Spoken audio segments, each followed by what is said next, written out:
വർഗീയതയുടെ വിഷവിത്ത് ഇതിലേക്ക് മുളപ്പിക്കാൻ നമുക്ക് ആവതില്ല.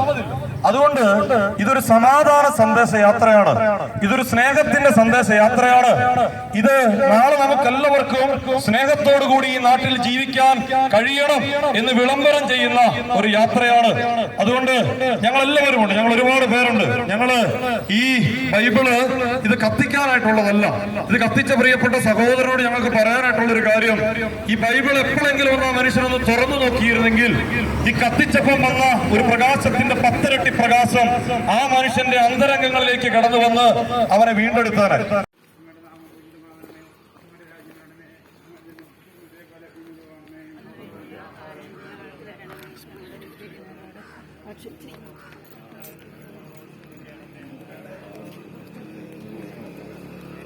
നന്മ നിറഞ്ഞ മറിയമേ സ്വസ്തി, കർത്താവ് അങ്ങയുടെ കൂടെ സ്ത്രീകളിൽ അങ്ങ് അനുഗ്രഹിക്കപ്പെട്ടവളാകുന്നു.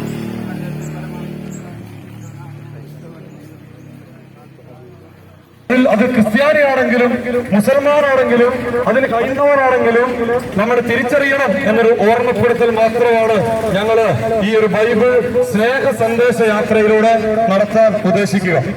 അതുകൊണ്ട് ഞങ്ങളിങ്ങനെ ഈ സ്ഥലങ്ങളെല്ലാം പിന്നിട്ട് ഇങ്ങനെ കടന്നു വരികയാണ്. നമുക്കറിയാം, ഞാന് ഈ ബൈബിൾ എല്ലാ ദിവസവും, ഞാനൊരു അച്ഛനായതുകൊണ്ട് തന്നെ കുർബാന ചെല്ലുമ്പോ എല്ലാ ദിവസവും ഞാൻ ഈ ബൈബിൾ എടുത്ത് ചുംബിക്കുന്നതാണ്. ഞാൻ ചുംബിക്കുന്നത് എന്തിനാ എന്ന് ചോദിച്ചാൽ അത് ക്രിസ്തുവാണ് എന്ന ഉറച്ച വിശ്വാസത്തിലും ആ ഒരു സത്യത്തിലുമാണ് ഞാൻ ഈ ബൈബിളിനെ ചുംബിക്കുക. ഇത് ക്രിസ്ത്യാനിയെ സംബന്ധിച്ചിടത്തോളം ഏറ്റവും വിലപിടിപ്പുള്ള ഒരു സത്യമാണ്, സജീവനാണ്, ജീവിക്കുന്ന ദൈവം വസിക്കുന്ന ഒരു ഗ്രന്ഥമാണ് എന്നുള്ളത് നമുക്ക് എല്ലാവർക്കും അറിയാവുന്ന ഒരു കാര്യമാണ്. അപ്പൊ പ്രിയപ്പെട്ടവരെ, ഈ ബൈബിളിന്റെ ബൈബിൾ ഈ നാടുകളിൽ അവഹേളിക്കപ്പെട്ടു എന്നതിനപ്പുറം ബൈബിൾ അവഹേളിച്ച വ്യക്തിയെ കുറിച്ച് ഞങ്ങൾക്കൊന്നും പറയാനില്ല. മറിച്ച് ഞങ്ങൾ ആ വ്യക്തിക്ക് വേണ്ടി ഞങ്ങൾ പ്രാർത്ഥിക്കുക മാത്രമാണ് ചെയ്യുക. അല്ലാതെ ഞങ്ങളൊരു വിദ്വേഷത്തിന്റെ വെറുപ്പിന്റെ സന്ദേശം ആളിക്കത്തിക്കാൻ വേണ്ടി വന്നതല്ല എന്നുള്ള കാര്യം ഞങ്ങൾ ഓർമ്മിപ്പിക്കുകയാണ്.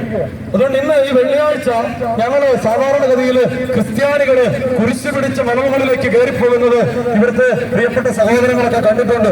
പക്ഷെ ഞങ്ങൾ ഇന്ന് ബൈബിളാണ് പിടിച്ചിരിക്കുക.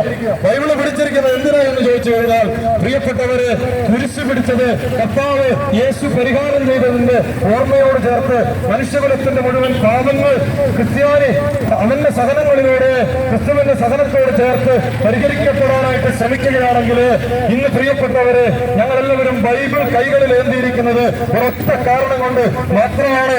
ബൈബിളിന്റെ സന്ദേശം നിങ്ങളിലേക്ക് എത്തിക്കണം. ബൈബിള് കത്തിച്ച് ചാമ്പലാക്കുന്നതിന് അപ്പുറം ബൈബിള് ഒന്ന് വായിക്കാൻ തയ്യാറായാൽ ബൈബിളിന്റെ പ്രകാശം നമ്മളിലേക്ക് ഇറങ്ങി വരും.